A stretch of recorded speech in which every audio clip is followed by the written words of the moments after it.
All right, so we're going to get going. I want to welcome everyone for another round of community reads with Community Libraries of Providence. Lee and I are so happy to have you all here again. It's been wonderful.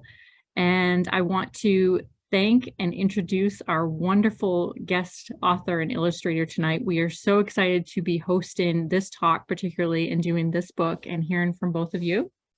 So we have Lisa Robinson, who is the author of Were I Not a Girl, and she is a child psychiatrist and children's book author who lives in the Boston area. She works as a therapist for adults, teens, and children and teaches an elective course, Creativity in the Unconscious Mind, in Lesley's University Creative Writing MFA program. And the illustrator, Lauren Simkin Berke, is a native New Yorker. Lauren. Yeah. Didn't I say? I didn't say Lauren? Laura, sorry. I said Lauren. Yeah, sorry. Accent. Lauren Simkin Berke is a native New Yorker, born in the Bronx, raised in Manhattan, and currently living and working in Brooklyn. Berke works as an artist, illustrator, educator, and when time allows, publishes art books and zines under the name Captain Sears Press. Berke is an award-winning illustrator working with clients such as the New York Times, Smithsonian Magazine, and Southern Poverty Law Center Teacher Intolerance. So thank you both for being here.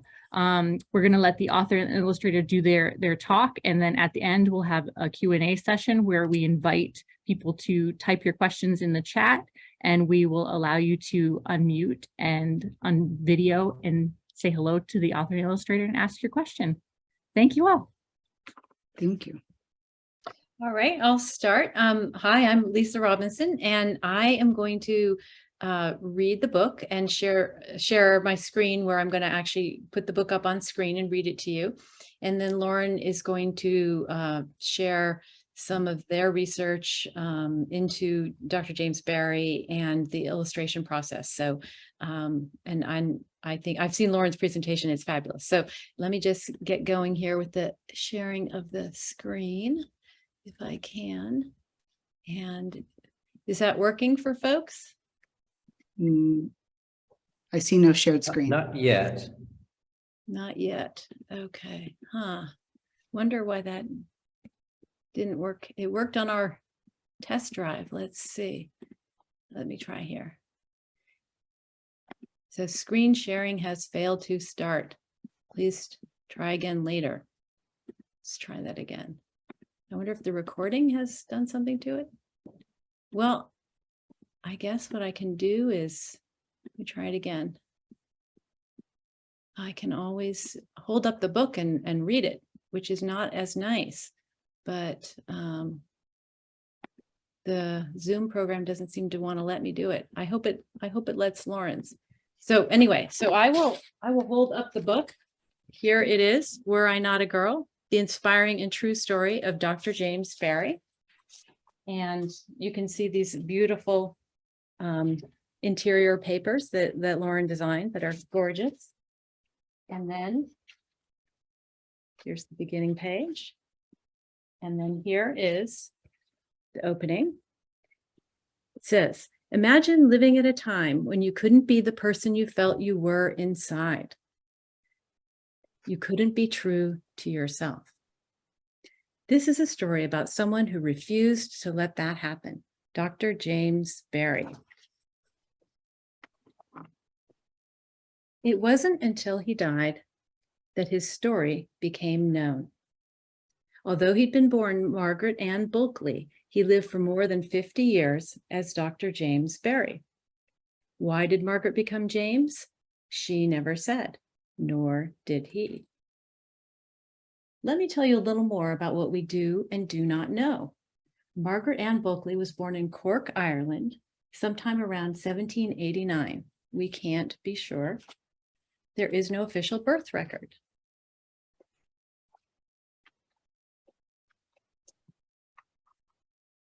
When Margaret was growing up, most girls weren't sent to school, and so she stayed home or worked at the family grocery store. Women weren't supposed to own property or hold jobs other than governess, maid, or factory worker. And so, even though Margaret had big dreams, the future looked small.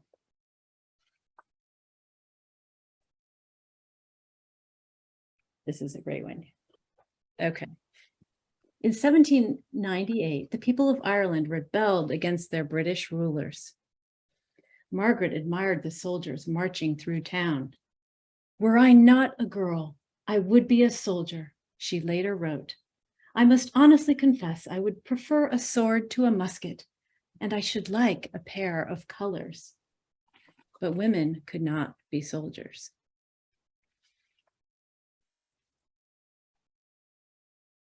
Let's show you the picture before I read it.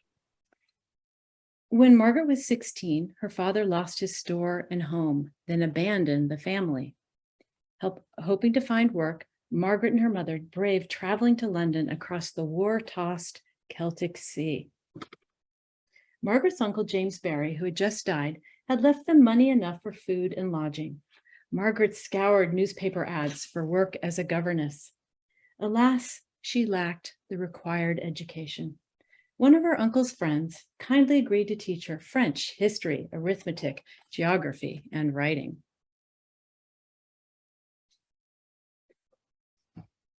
Meanwhile, Margaret tended to the 4-year-old son of another family friend and devoured the books in his library, especially the medical books.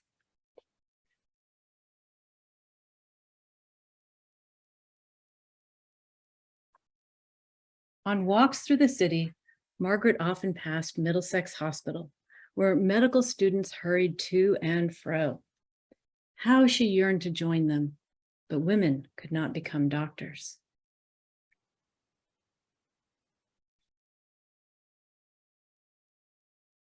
So Margaret, who wanted to be a soldier and a doctor, took charge. She tugged off her stockings, dress, stays, and chemise, chopped off her red gold curls, and vanished.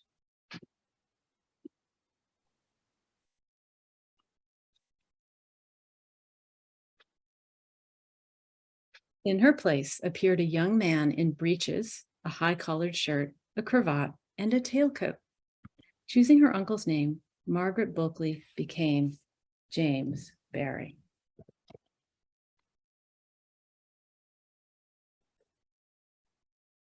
"19-year-old James boarded a fishing boat bound for Scotland, then enrolled in the Edinburgh Medical School. There he studied night and day. I have my hands full of delightful business and work from 7 o'clock in the morning until 2 the next," he wrote. How could a teenager outwit that many medical students and doctors?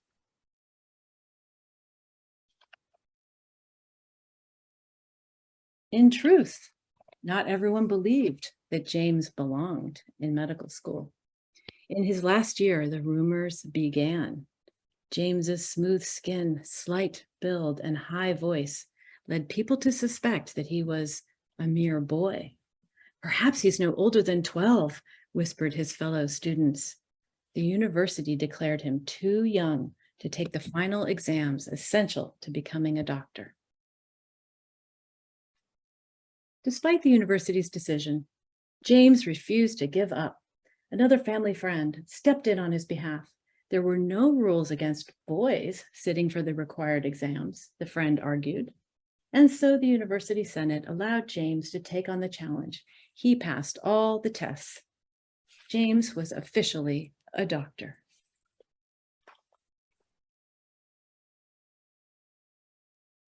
The young doctor moved to London for surgical training. There, he became quite a dandy. He loved elegant fashion, satin waistcoats, lace cuffs and collars, leather boots, polished to a lustrous shine.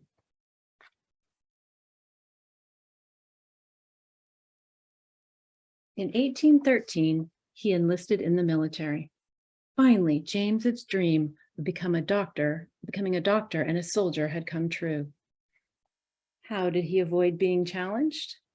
Physical exams weren't required, and His Majesty's forces really needed surgeons.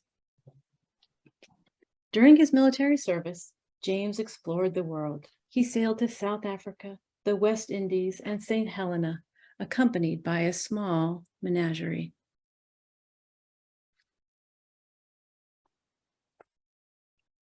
Over the next 50 years, James delivered babies, fought in a duel, fell in love, and demanded clean water, fresh vegetables, and proper medical care in prisons and hospitals.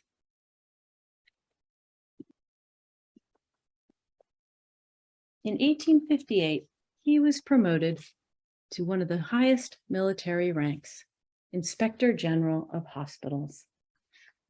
James Berry died at the age of 76. Or was it 70? That's a question that will never be answered. Like many others about James's life, sometimes, no matter how hard we search, answers remain hidden. Still, one answer is clear. James was living his truth. And then you can see we have some back matter here about a little bit more details about his life and a little bit of a note from me and a note from Lauren. Excellent. So I guess I should attempt to share my screen and we'll see if it works.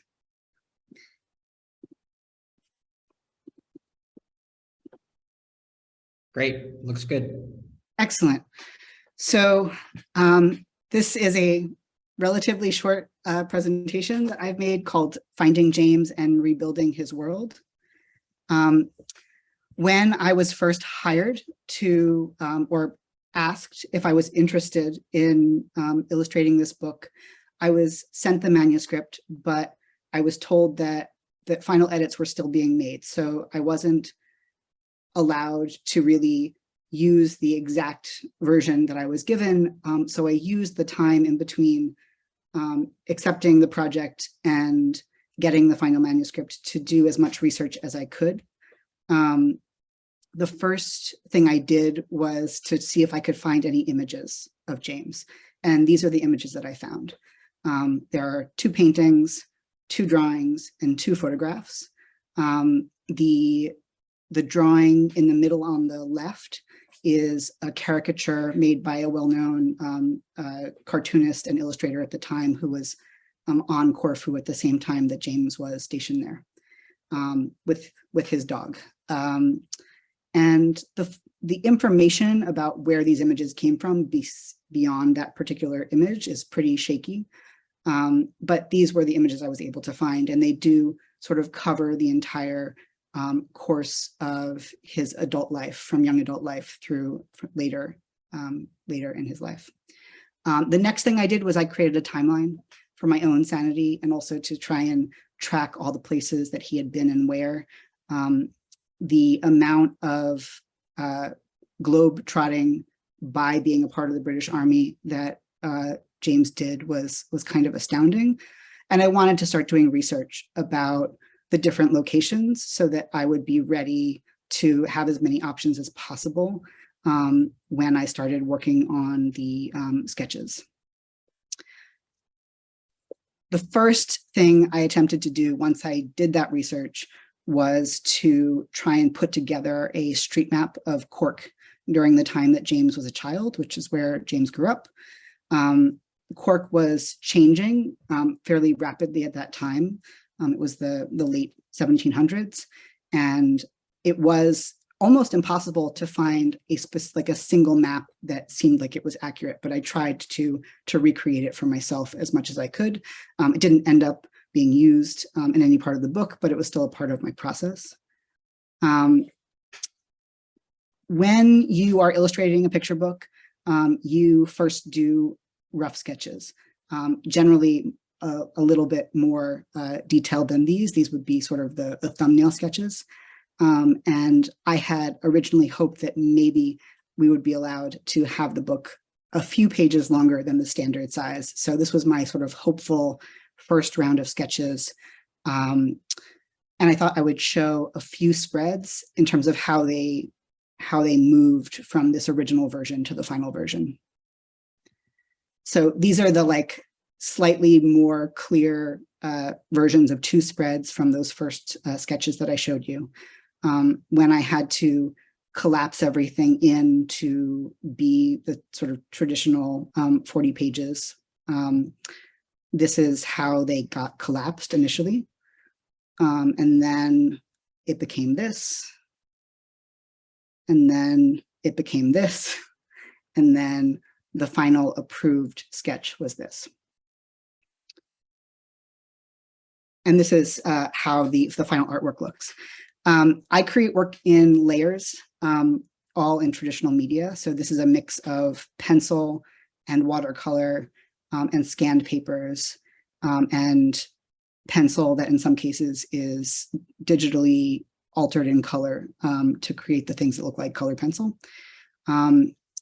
Also a little bit of ink here and there. Most of my work is in ink, but in this case, I did the book primarily in pencil in terms of the line work. This is what my reference looked like when I was working on that page. So I would have like sheets of paper with these images printed and sort of posted up around me as I was working. The painting that is in the middle is actually a painting made by James's uncle, James's namesake, James Barry, the painter, who was not like monetarily successful, but very successful as a painter at that time. So here are the layers, just to show you what each individual piece involves. So there's pencil and watercolor and more watercolor and ink. Ink gets used as color separations, as masks, but also as some digital color sometimes. Most of the work includes a layer of sort of a gradation of colored pencil. It's not actually colored pencil, it's traditional graphite pencil that's digitally colored. And for each spread, I created a diagram that that showed where the reference material came from. If you go to my website, there's a section for James, and within that, there's a way to access these diagrams for each of the spreads if you're interested. So this is another spread. It's pages from a specific medical textbook that would have been available to James when he was in medical school. And all the books that are pictured are based on actual books from that time. This sketch was not accepted. And this is the second version where I still tried to keep it in a little bit. And this is the next version of the sketch. And this is, I think this is the final one. No, yeah, so this is the final version of the sketch. And you can sort of see in the back in the bookshelf is the original book that I wanted the whole spread to be. Then this is what the final version of the illustration looked like. And this is sort of maybe not all of the research that I had for that page, but much of it. I was looking at like late Georgian interiors. And this is the diagram for the different reference materials that were used. The Victoria and Albert Museum was very, very helpful in terms of the clothing details and some of the interiors. So this is another example of two spreads that got squashed into one and then got changed entirely. So these are from the original sketches. Then this is how it got squashed together. Then it turned into this. Then it turned into this. The page on the left is a variation on a sketch I tried to have someone say yes to many, many years ago. So it's like, again, me trying to like work in things I've been wanting to include for a while, but they didn't go for this. And this is the final sketch. And this is the final art. And these are the reference materials. It was very hard to find images of hospitals at this time and medical facilities for military outfits. So I did the best I could to find references, both etchings and paintings, but also photographs from a little bit of a later period when photography became possible in places that sort of seemed like they might be similar. And this is the diagram for that spread. when I was doing my research, one of the things that I was able to find was the letter that the title of the book came from. So in this letter that James wrote to his brother when he was a teenager, there is the line, "Was I not a girl, I would be a soldier." And so the title comes from that. And I really wanted to include an illustrated version of this letter in the book, maybe in the end papers or somehow, so there was some context and it was clear why that was the title. That did not happen, but because in my sort of attempt to pitch to the publisher to include the letter, I made a fully illustrated version as though I had gotten the okay. So I thought I would read some of it. I'm not going to read the whole thing. I think James was probably 16 or so when he wrote this. John, by the time I dare say you have experienced the wisdom or folly resulting from your substituting a musket for a goose quill, either, in the opinion of a girl, may reflect honor on a man if used with spirit in a good cause. Indeed, my dear John, a soldier fighting for his king, his country, and his rights as a Briton or Hyber, in my mind, acts nobly, honorably, and gloriously. And the old phrase, there is a reward in heaven for all who die fighting for their country, is an article in my creed, and I most firmly believe in it. If you have not forgotten your Latin, read what Horace says on the subject, dulce et decorum est pro patria mori. Was I not a girl, I would be a soldier. However, I must confess I would prefer a sword to a musket, and I would like a pair of colors, at least then, and know how to use them.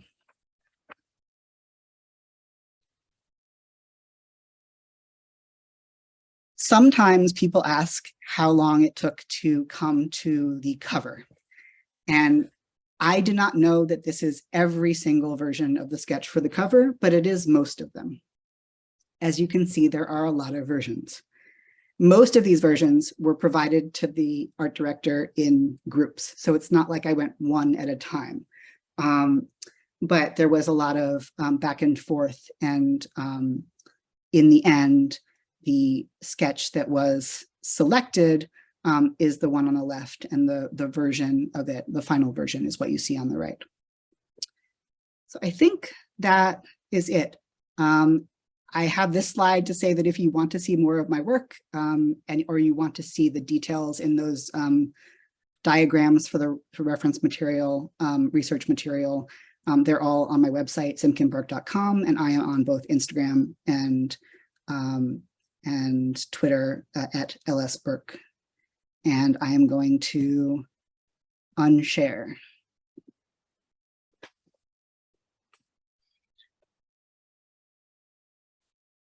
Thank you. You're welcome.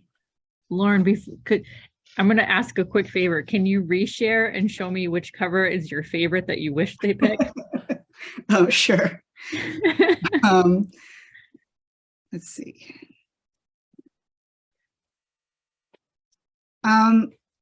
I mean, or top three. Yeah. So I still like the first cover, the one that's on the upper right.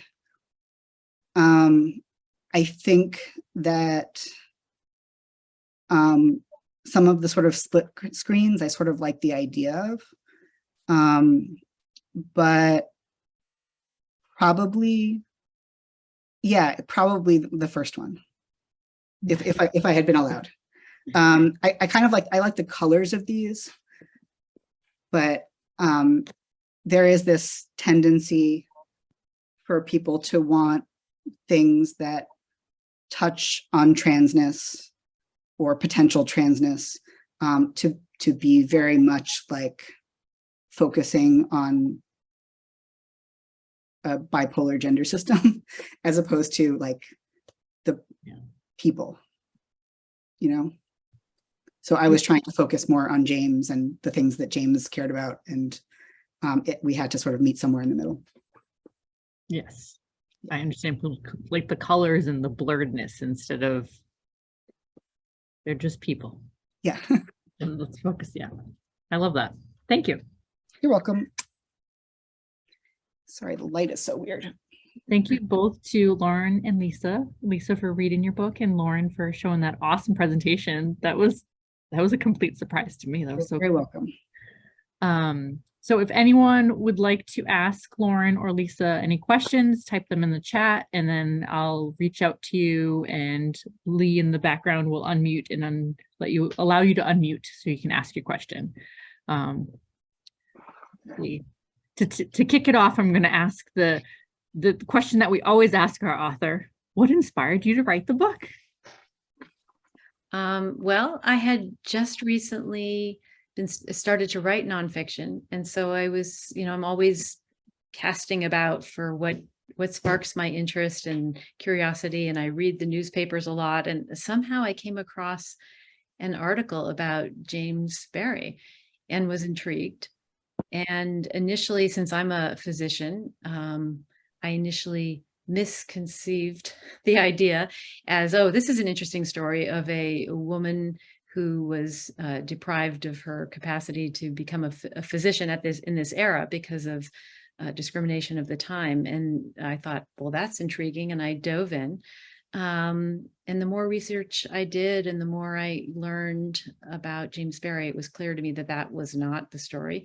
There are other stories of women who, either fought in the Civil War or fought in other battles, who disguised themselves as men and then later resumed their female identities.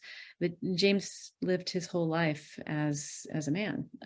So then I had to kind of sort of reframe how I was thinking about it. But initially it was just sparked out of, sort of my ongoing curious quest of what would be fun to write about, and stumbling across an article about him. That's so cool. Thank you for sharing that.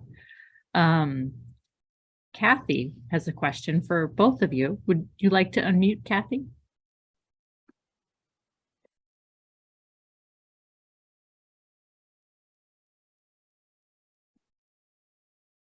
No? No. Oh, I can ask. Okay. So that was my, So Kathy wants to know what's next for each of you in your books. You want to go, Lauren? Sure. I do not currently have any books with publishers where there's a done deal right now, but I definitely have a bunch of projects that are sort of out with publishers for consideration. So we'll just have to wait and see, and I don't want to jinx anything. I understand that. I have, I think, 3 books coming out. 2 next year. One is about forest bathing. And it's a story about a girl who's trying to convince her father to get off his cell phone as they walk through a forest. And it's all about sort of taking in the multi-sensory experience of a forest. And it's based on a forest in Maine that I go to every year that I love, up near Acadia. And then I have another book called Giraffe and Jackal Are Friends Again. That is a book about a giraffe and a jackal who are friends. It's based on a person named Marshall Rosenberg's work, who started a center about nonviolent communication. And he sort of is a conflict negotiator. He's dead now, but a conflict resolution person, and had all these techniques. And he used a giraffe and jackal hand puppet to talk about how to do conflict resolution. So it's a little story about that. And then I have a book about Georgia O'Keeffe in 2024 that's about her garden and also her art. But those are all picture books. Do you want to tell them about your other books? Not just the ones that are upcoming. Oh, thank you. Sure, I would love to. Yes, I have a book. The book that preceded this book was a book about Madame Saqui, who this was a project of my heart, which came out right in March of 2020. So this book has sort of flown under people's radar, but it's definitely my passion project. It's about a woman who was a wire walker during the French Revolutionary era. And she walked as a child. She's part of a circus family, and then she walked into her 70s on The Wire, never fell off. She was a favorite of Napoleon's, done by the same editor and publishing house as the James Barrie book. And so that's, I mean, I love the illustrations in that book too. So, and then I have two fiction books, Pirates Don't Go to Kindergarten and Pippa's Night Parade, that came out in some years ago. And this segues into the question I have for you, Lisa. So on your bio, it talks about your hobby that you do on the side with the circus. So can you talk about that too? Because when I read that, I was like, that's so cool. Well, I could show you. I have a tight wire in my office here. So I was just remarking today that, I mean, I haven't had many people in my office because I'm doing mostly Zoom therapy these days, but I've had a few kids come in and a few adults who want to come in and actually meet in person, which is lovely. But I have a tight wire in here. No one ever comments on it, which I think is kind of fun. Don't you think if you walked into your therapist's office and there was a tight wire, you might say something, but I think they may just not notice it. But I do aerial silks where, you know, you dangle from the ceiling. There's a circus studio near my house that I go to. And I did it because my kids started doing it and they looked like they were having way too much fun for me not to be included. So I joined them. And then when the Madame Saqui book I knew was going to come out, I decided I wanted to learn how to wire walk too. So I've been walking for a couple of years now and continue to do it. It's really good for your balance.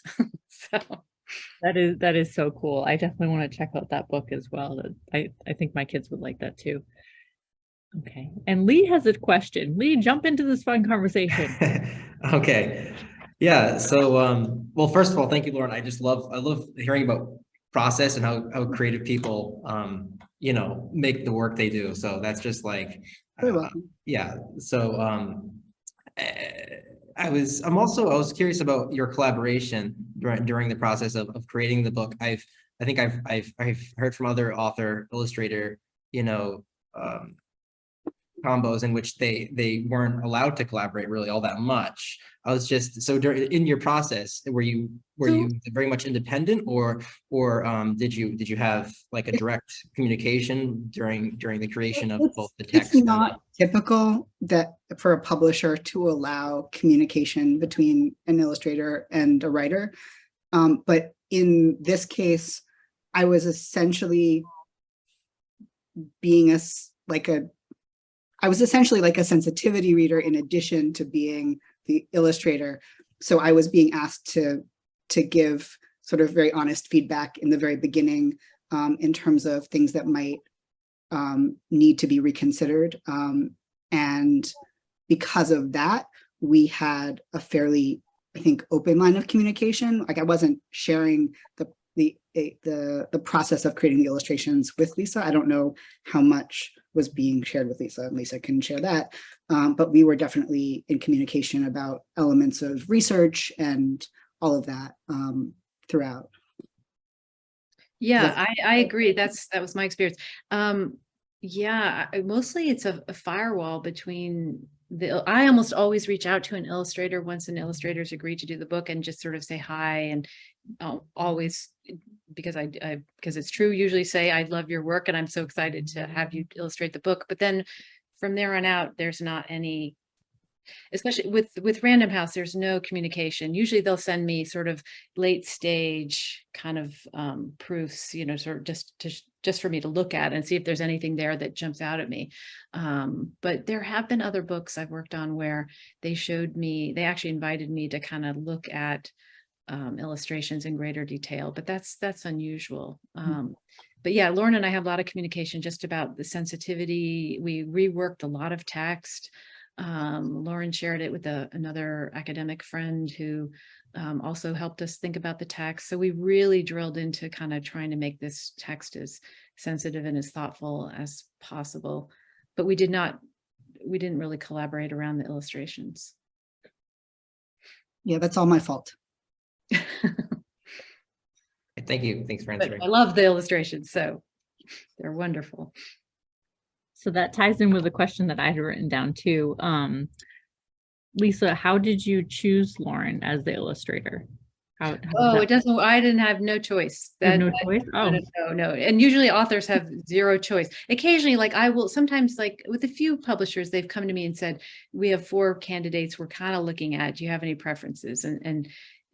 But at Random House, they pretty much, they're like, they sideline the author, which is fine by me. I mean, both of the books with Random House and Schwartz have been fabulous, but in general, you don't get much of a say.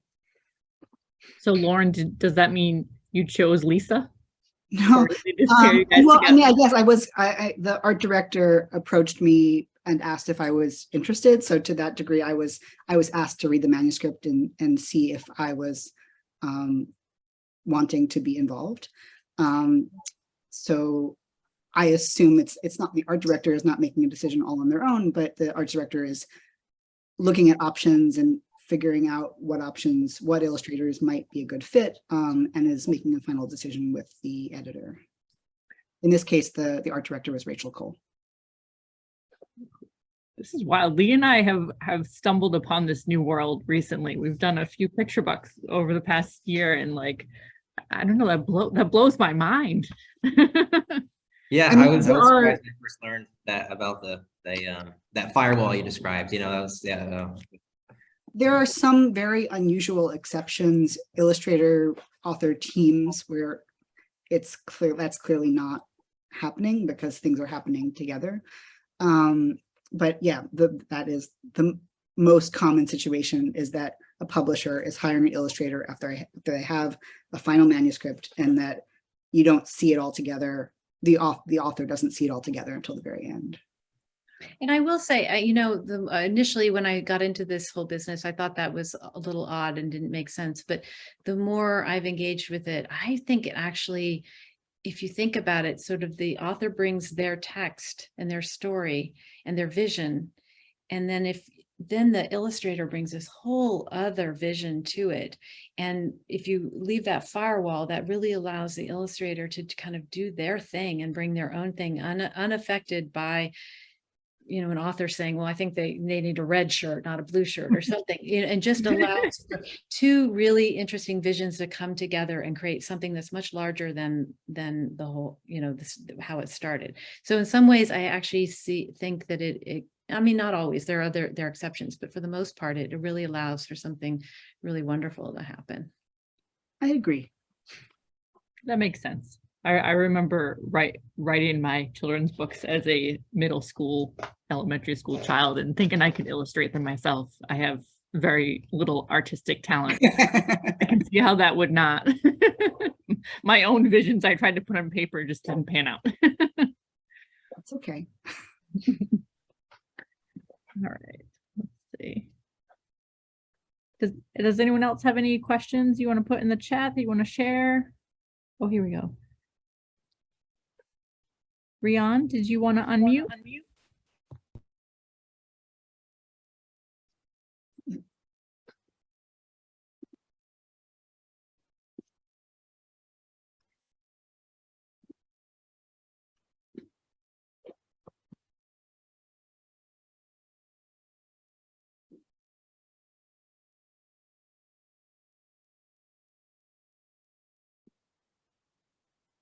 yeah. Rihanna asks, did James ever get married or have? Oh, I'm sorry. Let's see. It's not allowing me to unmute. Oh, I'll try again. I thought That's your fault, Lee. okay,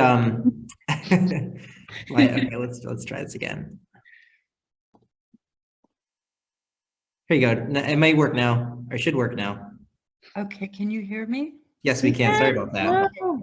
Yeah, I tried to turn on my video too, and it said the host is not allowing you to start your video. So I see. Yeah. Let's let see. me see. I was trying to. There you All go. right. There you go. Oops, Okay. I might Yeah, go all the way.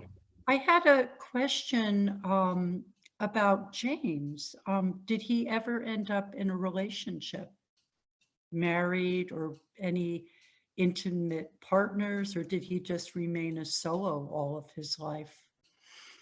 Do you want me to? Take it? Go for it, Lauren. So James's first major posting was to Cape Colony in what became Cape Town, South Africa. And was it the governor Yeah. of Cape Colony at that time was Lord Somerset, who was married at that time. And it is sort of rumored that James and Lord Somerset, Charles Somerset, had a very, very close friendship, potentially a romance, when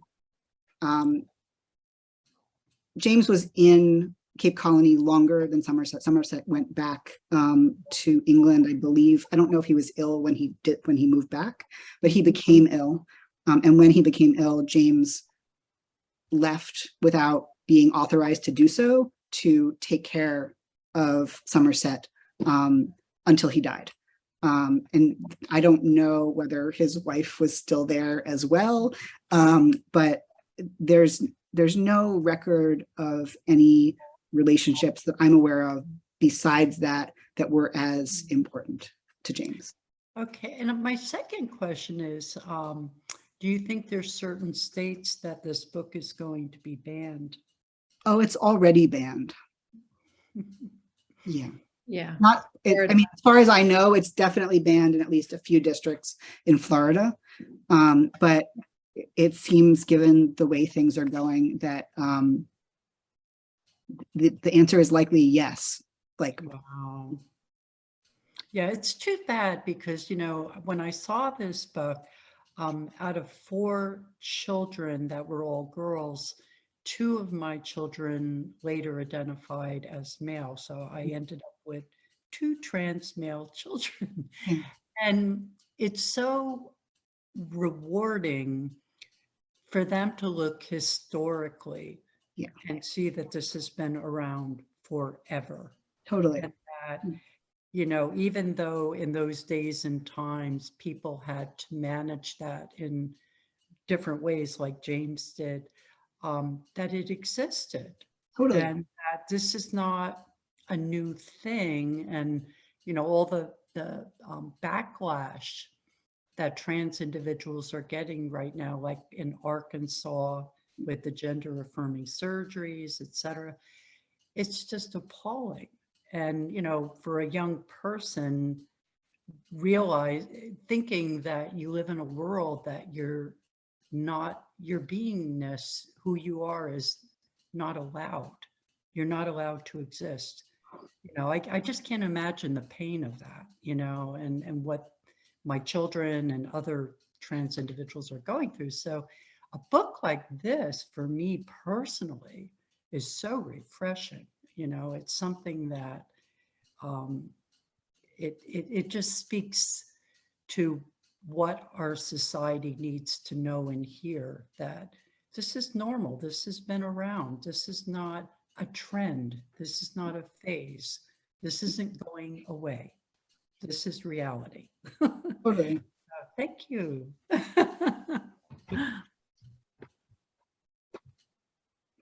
Thanks for sharing that story too. That was heartwarming. Okay. Let's see.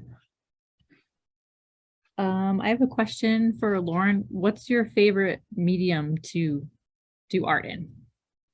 I don't have a favorite medium. I work in a lot of different mediums, but the medium that I am the most fluent in is ink.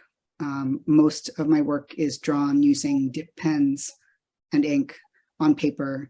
And I work as an editorial illustrator most of the time. So, you know, I do that because it is the way that I'm able to draw the fastest, the easiest, the loosest, etc. But I really love experimenting. So the thing that I've started doing in the last year that I did not do before is working in cyanotype. I do a lot of bookmaking, book structures. I bind my own sketchbooks. I used to do a lot of large paintings. I don't do that as much anymore, but I really love playing around with form and materials and learning new processes and learning old processes as well. Cool. And the other side of the coin, what's the medium you find the most difficult to use? I wouldn't say that I found a material that I find difficult, but I heavily dislike oil painting. Personally, painting in oils. Yes. Interesting. I always like asking artists stuff like that, 'cause it's just fun. Let's see. Lee, do you have any more questions for either of our guests? What about the oil? Is it because it's so difficult to work with? Like, Well, I don't like the feeling of this, like the sliminess of the brush and the paint against the paint on the canvas. It's just sort of like, while it's not a sound in the way that like chalk on a chalkboard can like be like a weird grating thing, like I just don't like it. I see. Yeah. So no slime making in your future either. Yeah, no. Like you can imagine. Apologies. Yeah. I'm free. Sorry, I'm not a fan of slime either, but my kids keep sneaking it. No, I know So- it's a big thing. Another question for you, Lauren. Would you do another children's picture book? Is that something you're interested in now? Sure. Yeah, no, I would love to do more picture books. I have a couple of manuscripts and pitches that are out, so I'm sort of hoping that some of those might fall in a good home sometime soon. And I'm certainly open to inquiries, And I appreciate that you snuck the medical book in the photo. Yeah. Thank you. That's great. I love It's it. in the bookshelf. Yeah. Not as detailed as I intended. But it was still there. Yes. That's good. Thanks, Kathy. Thanks for attending. Okay. Do we have any more end of the evening questions that we want to ask? Or Lisa or Lauren, do you have anything else you wanted to share with everyone? I would like to say that Lisa forgot one of her books. Oh, I did? Which book did I forget? Ben and Jerry. Oh, goodness. Whoa. Oh, my goodness. That's terrible. And I'm so so many. It's We can Thank you, psychoanalyze that later. I was gonna say, maybe this just means you're sugar deprived, right? Right. Yeah, I had a book come out this year about Ben and Jerry. That's right. I maybe that book was the one book that was not my own idea. Maybe that's why it dropped off the map. My agent sort of said to me, "Wouldn't you like to write about Ben and Jerry?" And I said, "Okay." Oh yeah, the ice cream. Sure. Initially, I was thinking of the cartoon, but yeah, the ice cream, yeah. If anyone is in New York in the coming February and March, I have a show coming up at AIR Gallery. It's called Travelogue. It will be from February 11th through March 12th, and is in Brooklyn. Oh, cool. Will you be putting it out on social media? I will. No, I'm going to be hiding all the information from everyone. Yes. That sounds awesome. Yeah. Maybe I can plan a runaway getaway trip. The train is a magical thing. Yeah, it's more hiding from the children, but Right. Yeah.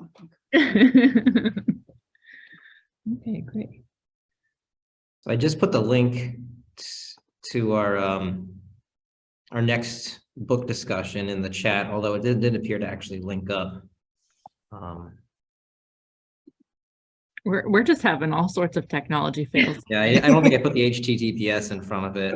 But in any case, our next book discussion, our next month is an author talk with the author Annie Hartnett. We'll be reading Unlikely Animals. She also wrote Rabbit Cake, I think it's called.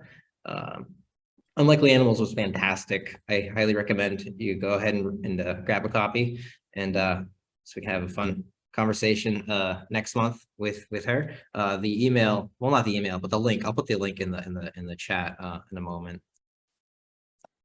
And we'll be virtually jumping over to the Wanskuck Library on the north end of Providence. And that will be on Tuesday, November 15th at 6 p.m.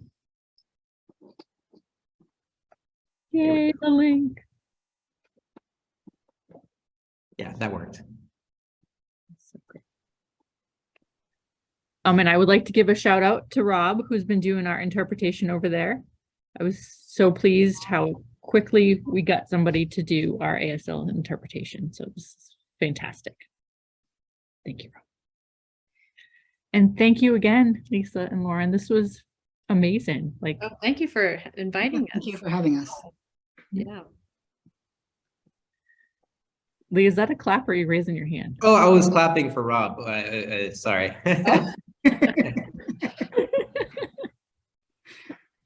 All right. Good night, everyone. It's been Yeah, it's have been a great pleasure. night, everyone. Thank you so Great night. much. Good night, everyone. Right. Good night.